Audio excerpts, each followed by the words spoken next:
In the heart of West Africa, surrounded by thick forests and guarded by ancient moats, stood one of the most advanced and powerful empires the world had ever seen. The Empire of Benin.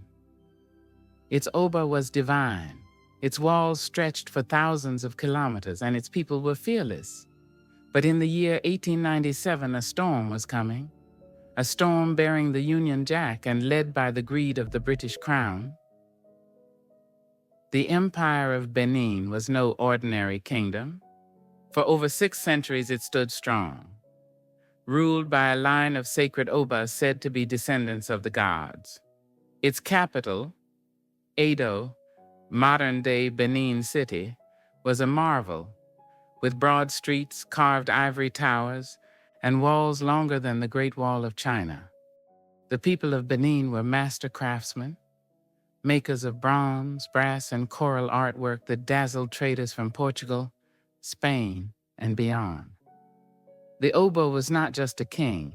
He was a spiritual symbol, an embodiment of the people's pride. But by the late 1800s, foreign ships had begun to hover along the coasts like vultures. The British, under the disguise of trade, sought more than palm oil and pepper.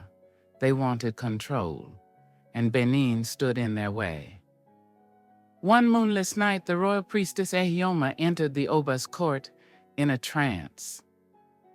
Oba Ovon Ramwen Nogbaisi, the spirits speak of blood in the forest. The white spirits will march under a red cross, and fire shall fall from their hands. The Oba, a wise ruler, knew of the British intentions. For years he had carefully limited trade, keeping his kingdom sovereign. But now pressure was mounting. The British demanded entry, trade privileges, and eventually submission. When Oba Ovan Ramwen refused to attend a proposed peace meeting in January 1897, the British used it as a pretext for war. Captain James Phillips and his British diplomatic mission set out toward Benin City, ignoring warnings to halt. What they didn't know was that the chiefs had already ordered a military defense. Warriors, loyal to the Oba and armed with poisoned spears, lay in wait near Ugaton village. On that fateful day, war erupted. The forest exploded with arrows. Spears whistled through the air. Drums of war pounded from within the trees. The British, taken by surprise, fell one by one. Only a handful escaped with their lives. The news of the massacre reached London like thunder.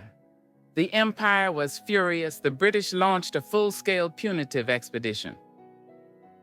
In February 1897, over 1,200 British soldiers, armed with machine guns, cannons, and flamethrowers, marched toward Benin. The Benin warriors, brave but outgunned, defended every inch of their land. At Ologbo, they ambushed a British column, killing several officers. At Guato, they used guerrilla tactics to slow the advance, but the firepower of the British was too much. For 7 days, the city of Benin burned. Bronze statues were looted. Sacred shrines were desecrated. Priceless artifacts were stolen and shipped to the British Museum, where many remain to this day.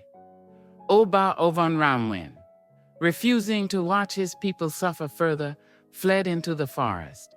Weeks later, he surrendered under the sacred Edo tradition of peace, dressed in full royal attire, riding a white horse. He was exiled to Calabar, never to see his kingdom again. Though Benin fell, its spirit never did.